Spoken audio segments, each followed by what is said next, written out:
I think it was estimated about 1.5 million a day you can lose from these being down, and that's why they're always critical path, because they're trying to get everything back online for these to start running. I'm Derek Sumption, and I'm the R&D or Innovations Manager for IGS.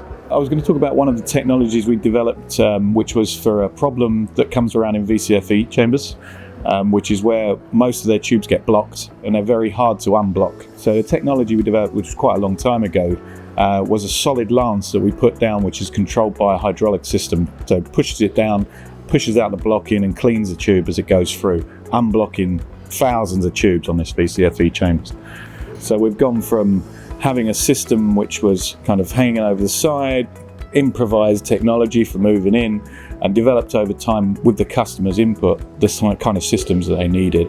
And now we've got these coiler systems which include retraction, detraction from the system. So we can drive them in, we can unblock the tubes, we know where they are, we can move them over automatically now. We have them locked onto the system with scaffolding. It's all a lot safer, it's all a lot nicer, and our guys have a lot more control. Because when you're trying to unblock maybe 4,600 tubes, because these things can be 60% blocked, 70% blocked, and to unblock that gives back the thermal efficiency of the system itself, which is what the guys are after.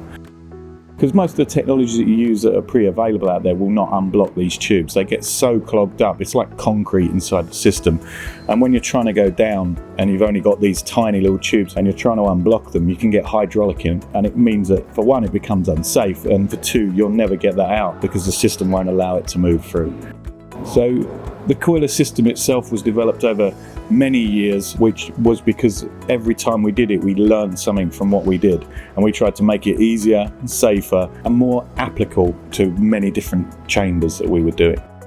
The main benefit they gained from this technology is that a day down, I mean, I don't really know off the top of my head, but I think it was estimated about 1.5 million a day you can lose from these being down, and that's why they're always critical path, because they're trying to get everything back online for these to start running.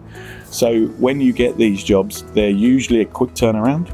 They're usually most critical path on the plant itself, and they usually can't shift. So you have to really work with the client to be able to optimize what you're doing and keep them aware of how much they're going to get back, so they can work with you on what their return on investment is.